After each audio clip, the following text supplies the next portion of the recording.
Hello students, तो चलिए आज हम लोग शुरुआत करते हैं क्लास 10 के एक्सरसाइज 6.3 के क्वेश्चन नंबर 14 का, जो कि है sides A B and A C and median A D of a triangle A B C are respectively proportional to sides P Q and P R and medium PM of another triangle PQR. Show that triangle ABC is similar to triangle PQR. तो इस question में हम लोगों को क्या बोला गया है कि हमारे पास दो ट्राइंगल्स है, एक ट्राइंगल ABC है और दूसरा ट्राइंगल PQR है। अब इसमें क्या बोला है कि ट्राइंगल ABC का जो साइड AB AC और मीडियन AD है वो प्रोपोर्शनल है दूसरे वाले ट्राइंगल PQR के साइड्स PQ PR और PM के बराबर प्रोपोर्शनल है। इतना हम लोगों को गिवन है और हम लोगों को प्रूफ करके क्या शो करना है कि ट्रायंगल ABC जो है वो सिमिलर है ट्रायंगल PQR के। तो अब आप लोगों के दिमाग में आ रहा होगा, अरे हमने तो क्वेश्चन नंबर 12 में भी कुछ ऐसा ही प्रूफ किया था। तो हाँ, हमने ऐसे ही प्रूफ करा था, लेकिन उसमें थोड़ा सा डिफरेंस था क्योंकि उसमें हम लोगों को साइड BC जो था वो प्रोपोर्शनल दिया हुआ था साइड QR के, लेकिन इसमें हम लोगों को साइड AC प्रोपोर्शनल गिवन है साइड PR के। तो देखिए ऐसे तो समझ में आने वाला है नहीं, तो हम लोग क्या करते हैं, सबसे पहले फिगर ड्रॉ कर लेते हैं। तो सब हम लोगों को क्योंकि दो ट्रायंगल्स बोले गए हैं तो हम लोग दो ट्रायंगल ड्रॉ कर लेते हैं। मान लीजिए ये हमारा ट्रायंगल ABC है और ये हमारा दूसरा वाला ट्रायंगल PQR है।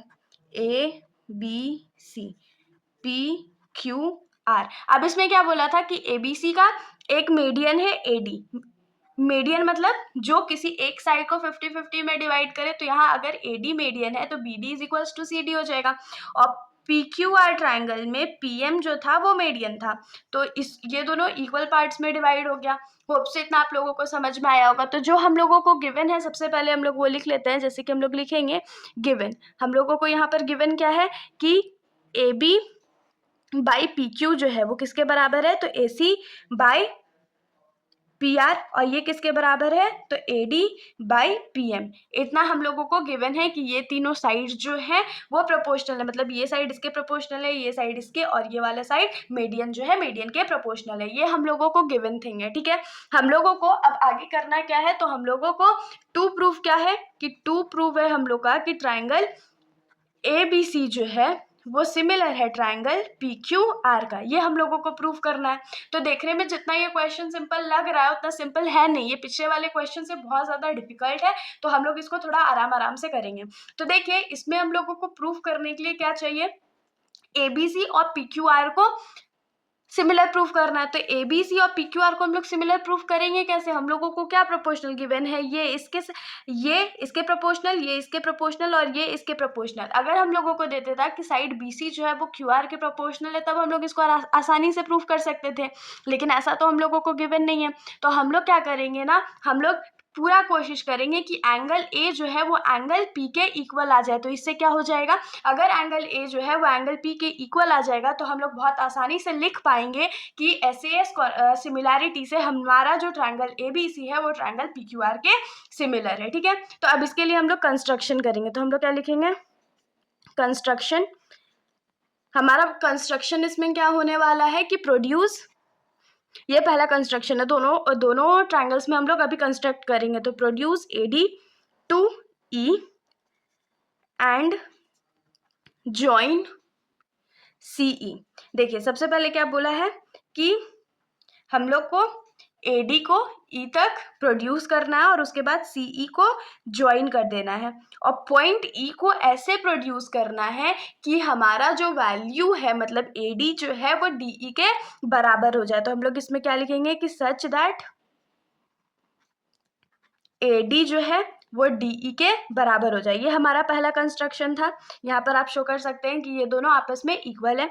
उसके बाद सेकेंड ट्रायंगल में हम लोग कंस्ट्रक्शन सेम करेंगे। क्या करेंगे, तो प्रोड्यूस PM, इस बार हम लोग मीडियन PM को प्रोड्यूस करेंगे। तो produce PM two point N such that PM जो है वो MN के बराबर हो जाए, एंड फिर क्या करना है हम लोग को, तो ज्वाइन कर देंगे हम लोग RN को। तो इसको प्रोड्यूस करते हैं पॉइंट एन तक और आर एन को ज्वाइन कर देते हैं और हम लोग को पता है ये इसके इक्वल है। होप सो आप लोगों को इतना समझ में आया होगा। अब हम लोग सिंपली क्या करते हैं ना, तो पहले वाले ट्रायंगल में मतलब इन दोनों को सबसे पहले तो कॉन्ग्रुएंट प्रूव कर देते हैं। कॉन्ग्रुएंट इसको प्रूव करेंगे तो कॉन्ग्रुएंट अगर प्रूव कर देंगे तो हम लोग को क्या मिलेगा कि ए बी जो है वो सी के बराबर है।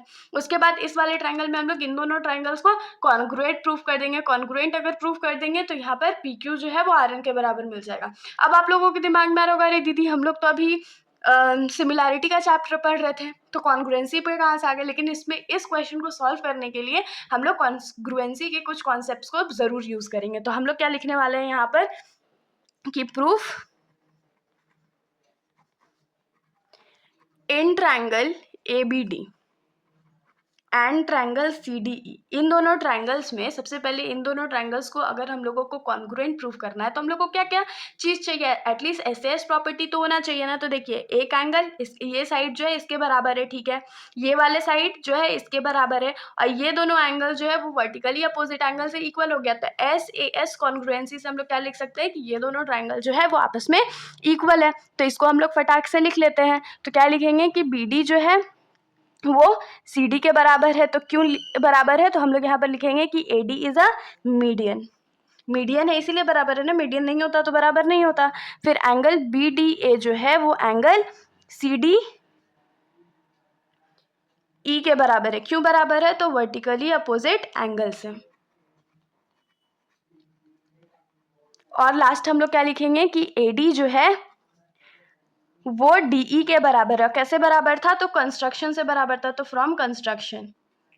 तो यहां से क्या लिख सकते हैं कि therefore by SAS congruency triangle ABD जो है वो हम लोगों को कॉन्ग्रुएंट मिल जाता है ट्रायंगल CDE के। इतना मिल गया। अगर ये कॉन्ग्रुएंट है तो हम लोग यहाँ से क्या लिख सकते हैं कि साइड AB जो है वो साइड CD के बराबर है। क्यों बराबर है, तो CP CD से बराबर है। इसको अज्यूम कर लेते हैं टू बी इक्वेशन नंबर 1। अब हम लोग सेकेंड वाले ट्रायंगल में दोनों ट्रायंगल्स को क्या करते हैं, तो कॉन्ग्रुएंट प्रूव कर देते हैं। तो हम लोग लिखेंगे कि similarly in triangle PQM and triangle MNR, इन दोनों ट्रायंगल्स को अभी हम लोग कॉन्ग्रुएंट प्रूव करने वाले थे। तो इन दोनों जो ट्रायंगल्स है उसमें भी हम लोगों को सेम चीज़ ही अभी इक्वल मिलने वाला है। जैसे कि आप लोग फिगर में यहाँ पर देख सकते हो, अगर इन दोनों ट्रायंगल्स को हम लोग कॉन्ग्रुएंट प्रूव करते हैं तो क्या मिलेगा। सबसे पहले जो QM है वो MR के बराबर मिलेगा। क्यों मिलेगा, क्योंकि PM जो है वो मीडियन है QR पे। उसके बाद क्या मिलेगा कि ये वाला जो एंगल है इसके बराबर है। क्यों बराबर है, तो वर्टिकली अपोजिट एंगल से। और PM जो है वो MN के बराबर है। क्यों बराबर है, तो मीडियन कंस्ट्रक्शन से। इतना आप लोगों को समझ में आया होगा। तो अब हम लोग क्या करते हैं, इसको सिंपली लिख लेते हैं। तो सबसे पहले हम लोग क्या लिखने वाले हैं इसमें कि PM जो है वो MN के बराबर है। क्यों बराबर है, तो फ्रॉम कंस्ट्रक्शन ये एक दूसरे के इक्वल है। हमने कंस्ट्रक्शन में ये लिख के रखा था। उसके बाद हम लोग क्या लिखेंगे कि एंगल PMQ जो है वो एंगल M या N, इसको लिख लेते हैं NMR के बराबर है। क्यों बराबर है, तो वर्टिकली अपोजिट एंगल से। और लास्ट वाला हम लोग क्या लिखने वाले थे कि QM जो है वो MR के बराबर है। क्यों बराबर है, तो इसका रीजन जाएगा कि PM इज अ मीडियन। तो ये भी हम लोग का क्या हो जाएगा कि therefore by SAS congruence triangle PQM जो है वो हम लोगों को कॉन्ग्रुएंट मिल गया ट्रायंगल MNR के। इतना मिल गया। अब अगर PQM जो है वो कॉन्ग्रुएंट है ट्रायंगल MNR के, तो यहाँ से हम लोग क्या लिख सकते हैं कि साइड PQ जो होगा वो इक्वल होगा RN के। क्यों इक्वल होगा, तो CP/CT से इक्वल होगा। और इसको हम लोग अज्यूम कर लेते हैं टू बी इक्वेशन नंबर 2। अब देखिए, अब हम लोग यहाँ पर क्या करने वाले हैं, तो हम लोगों को क्या गिवन था, we know that, we know भी लिख सकते हैं या गिवन। भी लिख सकते हैं। हम लोग को गिवन क्या था कि A B by P Q का जो है वो किसके बराबर है रेशियो, तो A C by P R के बराबर है, और इसका रेशियो किसके बराबर है, तो A D by P M के बराबर है। होप सो आप लोगों को इतना समझ में आएगा, ये तो हमने गिवन से लिखा है। तो अब देखिए हम लोगों को फ्रॉम इक्वेशन 1 क्या मिला था कि ए बी जो है वो सी ई के बराबर है, तो हम लोग क्या लिखेंगे कि ए बी जो है वो सी ई के बराबर है, और यहाँ पर हम लोगों को क्या मिला कि पी क्यू जो है वो आर एन के बराबर है, और A C by P R को अभी हम लोग रहने देते हैं, और A D by P M को भी रहने देते हैं। और यहाँ पर हम लोग रीजन क्या लिखेंगे कि सिंस, या लिखिए फ्रॉम इक्वेशन 1 एंड 2, क्योंकि इक्वेशन 1 एंड 2 से हमने ये चेंजेस करा है ना। उसके बाद हम लोग क्या लिखेंगे कि C E by R N जो है वो किसके प्रोपोर्शनल है, तो A C by P R के। और इस बार हम लोग A D by P M इसको नहीं लिखने वाले हैं, ए डी के जगह हम लोग क्या करते हैं ना, दोनों ए डी और पी एम दोनों में 2 मल्टीप्लाई कर देते हैं, तो 2 A D by 2 P M हो जाएगा। तो ये क्या हो जाएगा, C E by R N जो है वो किसके बराबर हो जाएगा, तो A C by P R के बराबर हो जाएगा। और जब आप लोग फिगर पे ध्यान दोगे तो 2 ए डी के जगह क्या आएगा, तो ए ई आएगा, क्योंकि ए डी और डी ई जो था वो आपस में बराबर था, तो जब दोनों को ऐड करेंगे तो उसको हम लोग टोटल ए ई लिख सकते हैं। वैसे ही 2 पी एम जो है, 2 पी एम को हम लोग क्या लिख सकते हैं, तो पी एन लिख सकते हैं। क्यों पी एन लिख सकते हैं, क्योंकि पी एम और एन एम एन जो था वो आपस में इक्वल था, इसलिए जब हम लोग उसको ऐड कर देंगे तो वो पी एन हो जाएगा। और यहाँ पर हम लोग रीजन क्या लिख देंगे कि सिंस 2 ए डी जो है वो ए ई के बराबर है, और 2 पी एम जो है वो पी एन के बराबर है। ये आप लोग फिगर में भी मैच करके देख सकते हो। इतना हम लोगों को मिल गया। अब हम लोग क्या लिखेंगे कि now in triangle A C E and triangle P R N, तो अब इन दोनों ट्राइंगल्स पे जब आप लोग फोकस करो तो हम लोग क्या लिख सकते हैं कि C E by R N जो होगा वो ए सी बाई पी आर के बराबर होगा, जो कि ए ई बाई पी एन के बराबर है। और ये हम लोग कहाँ से लिख रहे हैं, तो प्रूव्ड अबव हमने किया था अभी, तो प्रूव्ड अबव। तो ये तीनों साइड जो है इन दोनों ट्राइंगल के वो हम लोगों को प्रोपोर्शनल मिल गए ना, तो हम लोग क्या लिख सकते हैं कि therefore by S S S similarity triangle A C E जो है वो सिमिलर है ट्राइंगल पी आर एन के। आप लोग फिगर में देखो, ट्राइंगल ए सी ई जो है बड़ा वाला जो ट्राइंगल है, राइट साइड में जो बड़ा वाला ट्राइंगल है वो ट्राइंगल पी आर एन के बराबर है। अगर ये दोनों ट्राइंगल्स जो है वो आपस में बराबर है तो हम लोग क्या लिख सकते हैं कि एंगल 2 जो होगा, एंगल 2 कहाँ है, तो एक बार फिगर में हम लोग देख लेते हैं। तो देखिए हमने जस्ट अभी क्या प्रूव किया कि ट्राइंगल ए सी जो है वो सिमिलर है ट्राइंगल पी आर एन के। तो इन दोनों ट्राइंगल्स में ये हमारा एंगल 1 है, ये एंगल 2 है, ये एंगल 3 है और ये एंगल 4 है। तो अगर ये वाला ट्राइंगल ए सी ई जो है वो ट्राइंगल पी आर एन के बराबर है, तो हम लोग क्या लिख सकते हैं यहाँ से कि एंगल 2 जो होगा वो एंगल 4 के बराबर होगा। और इसका क्या रीजन लिख सकते हैं, तो कोरस्पॉन्डिंग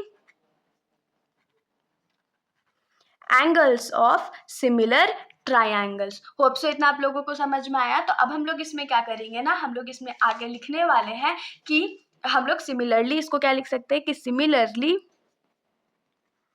एंगल 1 जो होगा वो एंगल 3 के बराबर होगा। अब इसको हम लोग कैसे लिखे, तो अभी दोबारा हम लोग को इसको प्रूफ करना पड़ता ना, इतना लंबा बना करके, ये ट्रायंगल इधर शिफ्ट करके, ये ट्रायंगल इधर शिफ्ट करके, इसलिए हमने कौन से वर्ड का यूज किया, तो सिमिलरली। तो सिमिलरली से ये ऑटोमेटिक समझ में आता है कि ये जो प्रोसेस है उसको दोबारा रिपीट करा गया है। तो angle 1 is equals to angle 3 हमने लिख दिया। तो अब हम लोग यहाँ पर क्या लिखेंगे कि नाउ एंगल 1 प्लस एंगल 2, क्योंकि LHS में ऐड होता है और RHS में ऐड होता है, तो एंगल 1 प्लस एंगल 2 जो होगा वो किसके बराबर होगा, तो एंगल 3 प्लस एंगल 4। और एंगल 1 प्लस एंगल 2 क्या हो जाएगा, तो एंगल A हम लोग उसको लिख सकते हैं, और एंगल 3 प्लस एंगल 4 को हम लोग एंगल P लिख सकते हैं। इतना आप लोगों को समझ में आया होगा। तो अब हम लोग क्या लिखेंगे कि इन ट्राइंगल ABC, अब हम लोग बेसिक क्वेश्चन पे आए, जो हमारा मेन क्वेश्चन था वो, तो in triangle ABC and triangle PQR हम लोगों को क्या गिवन था कि साइड AB बाई PQ जो है, या इसका जो रेशियो है वो किसके बराबर है, तो AC बाई PR के, ये हम लोगों को गिवन था। और अभी जस्ट हमने क्या प्रूफ करा कि एंगल A जो है वो एंगल P के बराबर है। इसको अगर हम लोग इक्वेशन नंबर 3 मान लेते हैं तो यहाँ पर क्या लिखेंगे, फ्रॉम इक्वेशन 3, और इसमें रीजन क्या लिखेंगे, तो गिवन लिखेंगे। तो फिर आगे हम लोग क्या लिख सकते हैं कि therefore by SAS similarity triangle ABC जो है वो सिमिलर हो जाएगा ट्रायंगल PQR के, और ये हमारा यहाँ पर प्रूव हो गया। तो इसके साथ हमारा ये जो सॉल्यूशन है यहाँ पर ख़त्म हो जाता है। अगर आप लोगों को कोई भी डाउट हो तो आप लोग कमेंट सेक्शन में पूछ सकते हो, वरना अगर आप लोगों को वीडियो अच्छी लगी तो वीडियो को लाइक करिएगा और मेरे चैनल को बिना सब्सक्राइब करे कहीं मत जाइएगा। Thank you.